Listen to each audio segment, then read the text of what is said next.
Olá, amigos, uma boa noite a todos, uma alegria estar novamente aqui com vocês em mais essa exposição doutrinária. O tema que nos propomos a refletir nessa noite é sobre o perdão, e é um tema extremamente relevante porque trata da realidade de todos nós que vivemos nesse mundo e que necessitamos do perdão das outras pessoas e também estamos na condição de precisar perdoar aqueles que convivem conosco.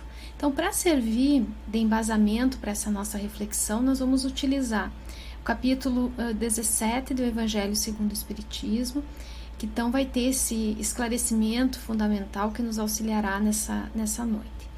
E justamente nesse item, onde trata sobre a virtude, nos é esclarecido que a virtude é o conjunto de todas as qualidades essenciais que constituem o homem de bem.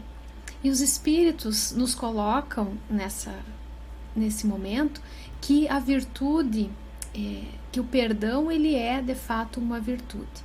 Então as virtudes, a gente pode entendê-las da seguinte forma: elas vão se mesclando, uma vão originando outras, uma vai completando a outra, até que o espírito imortal possa ser capaz de amar qualquer outro como ama a si mesmo. Por quê? Porque então ele vai vivenciar as leis divinas que o Mestre de maneira tão linda nos ensinou e exemplificou. Nós já começamos a ver então que para chegarmos verdadeiramente a perdoar é necessário desenvolvermos um conjunto de qualidades que vão estruturar as virtudes, aqui no caso a virtude do perdão. Indo para o capítulo, o item 2 do capítulo 10 do Evangelho, nós temos lá uma passagem de Mateus que vai nos dizer que se nós perdoarmos aos homens as faltas que fazem contra nós, o nosso Pai que está no céu também perdoará os nossos pecados. Mas se nós não perdoamos aqueles que convivem conosco, quando eles nos ofendem, o Pai também não nos perdoará. Então, a gente recorda aqui, né, o que o próprio Mestre nos disse, que se encaixa perfeitamente nesse contexto, que é: com a medida que nós medirmos, nós seremos medidos. Por que nós fomos buscar esses itens, né? Justamente para nos esclarecer da necessidade que nós temos de desenvolver em nós algumas qualidades que nos levarão ao perdão, como, por exemplo, a misericórdia. Kardec nos fala que misericórdia, ele é o complemento da mansuetude, porque os que não são misericordiosos também não são mansos e não são pacíficos. Então, a misericórdia, ela é esse esquecimento e o perdão das ofensas. Por quê? Porque o misericordioso, ele se apieda, ele se condói de sofrimentos alheios, ele vai buscar auxiliar sempre que for possível, mas ele pratica também esse sentimento no perdão às ofensas, quando entende que o perdão se dá por uma necessidade de compreensão das fraquezas humanas, né? De sentimentos que são frustrados, da necessidade de ser amado, enfim, coisas que todos nós temos dentro de nós em alguma medida.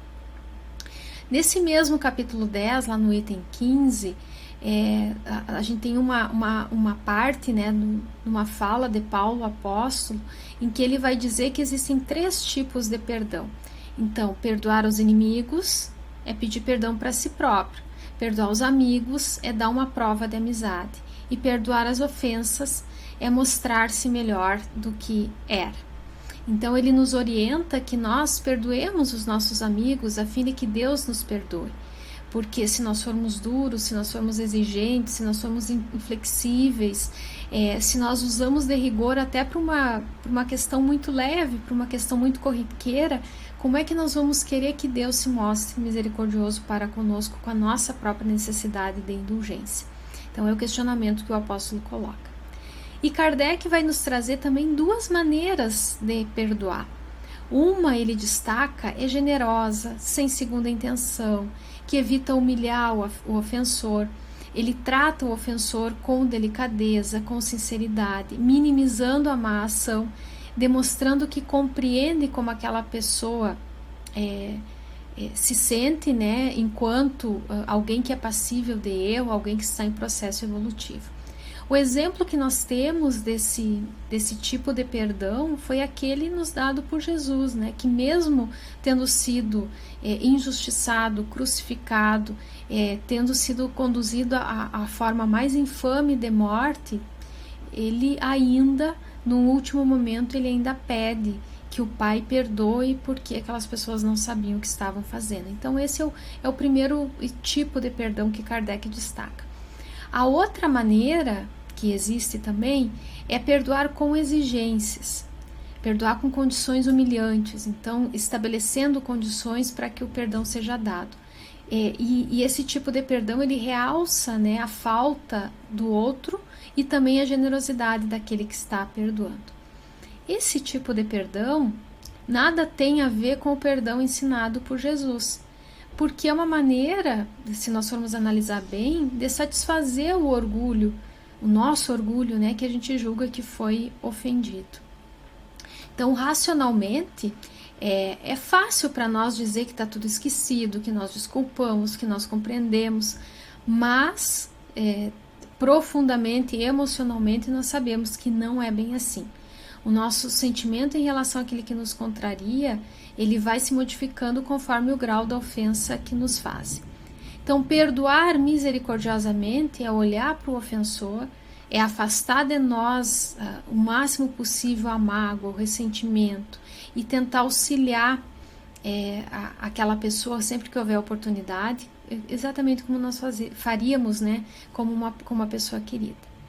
Perdoai para que Deus vos perdoe. Então é o título que Kardec usa, né, no capítulo 17, lembrando-nos que todos nós que somos espíritos imperfeitos, que somos sujeitos a erros, enganos e omissões, precisamos aprender a nos perdoar mutuamente, a fim de que Deus também nos possa perdoar, nos dando novas chances de reparação desses nossos erros, desses nossos enganos, das nossas omissões. Quem de nós nunca errou? Quem de nós nunca se equivocou ou faliu? Quem de nós não necessita do perdão? É por isso que aqui está o grande desafio para o ser humano. Perdoar tantas vezes quantas forem necessárias.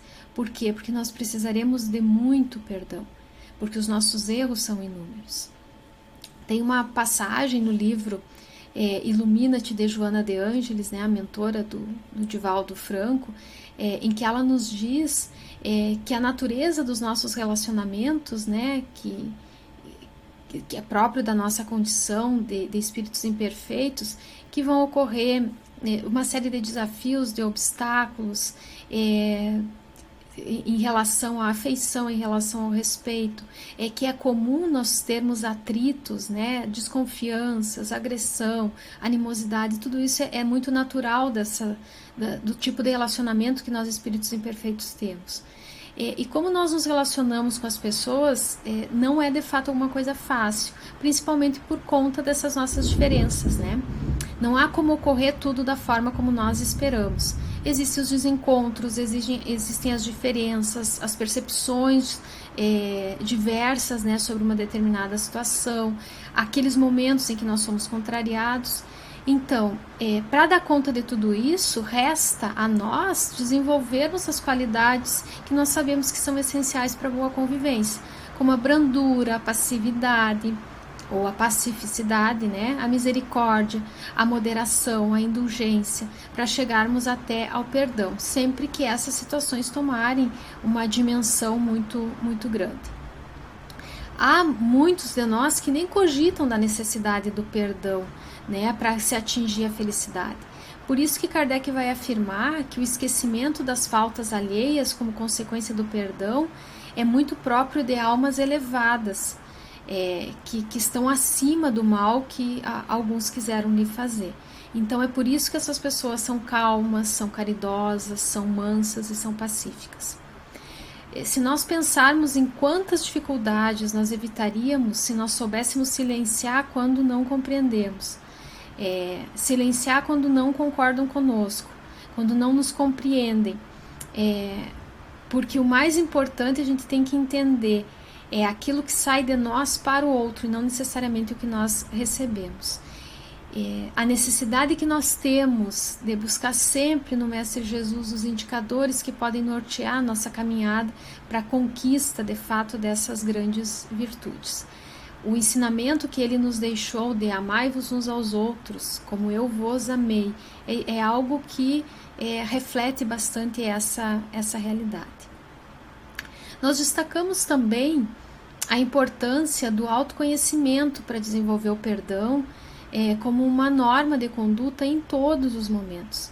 Porque quando nós nos descobrimos em dificuldade para a superação das nossas tendências negativas e perturbadoras, nós percebemos que os outros também sofrem nessa mesma situação, também estão numa situação parecida. Então, desse modo, com essa compreensão, surge a tolerância em relação às limitações alheias e nós podemos desenvolver o sentimento de compaixão. Quer dizer, quando nós vemos o erro de alguém, nós não sentimos prazer ou raiva, né? Apenas compaixão, porque nós entendemos que estamos da mesma forma sujeitos a errar. Tem uma frase muito interessante do apóstolo Paulo que ele diz que não se põe o sol sobre a vossa ira, né? E o que ele está dizendo com isso, né? Se referindo à raiva. É inevitável que a gente sinta raiva, que a gente fique irado, mas qualquer ação que vai se seguir a isso, ela passa pela nossa consciência, pelo nosso entendimento e ele precisa ser evitado. Então, é da nossa condição sentirmos raiva? Sim, mas o importante é que ela não ocupe os nossos pensamentos, a nossa vida indefinidamente. Então, por isso a necessidade do perdão. A própria reencarnação é para nós, meus irmãos, para cada um de nós. O perdão incondicional de Deus é que nos permite uma nova chance para os resgates dos nossos débitos e para a retomada do nosso caminho. Nesse sentido, perdão também é liberdade. Quando nós perdoamos, nós vivemos de maneira mais leve. Perdão tem a ver com doar inteiramente, um movimento de tolerância, um movimento de amorosidade. O perdão que parece que é para o outro, na verdade, ele é para nós mesmos. Desculpar ofensas, esquecê-las, é, na verdade, um movimento de nós nos livrarmos da perturbação, tentando permanecer o máximo que nós pudermos acima de qualquer sombra que possa escurecer a nossa vida. Jesus já nos advertia que se deve perdoar qualquer falta, não apenas 7 vezes, mas 70 vezes 7 vezes. O perdão, ele beneficia aquele que perdoa, porque proporciona a paz espiritual, o equilíbrio emocional, a lucidez mental. E o perdoado, ele é aquele que ficou em débito, né? O que perdoou é o espírito que está em lucro, né? Como nos dizia o benfeitor Emmanuel. Perdoar não significa covardia, nós não vamos ser fracos porque perdoamos uma determinada falta. Perdoar não é compactuar com a atitude do outro, não é conivência. Perdoar não quer dizer que nós concordamos com o que o outro nos fez.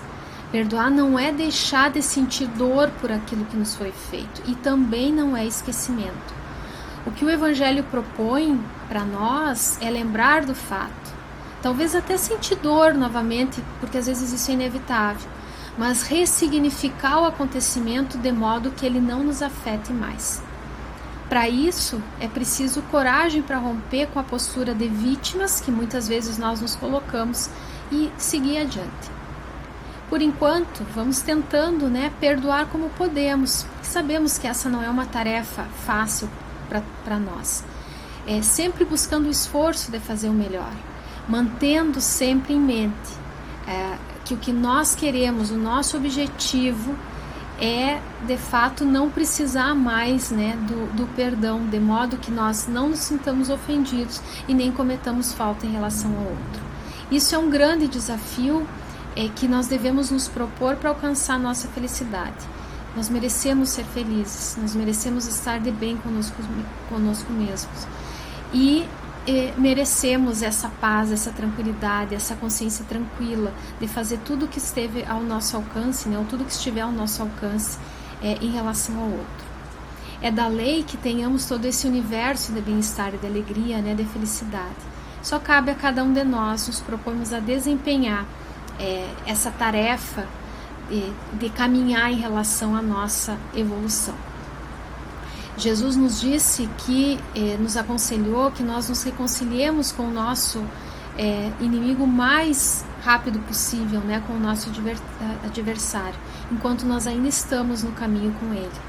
E Kardec reforça que na prática do perdão, como de maneira geral, né, nós temos um efeito moral, mas temos também um efeito material, nesse sentido de que nós nos livramos das perturbações que esse tipo de pensamento mais negativo pode nos trazer.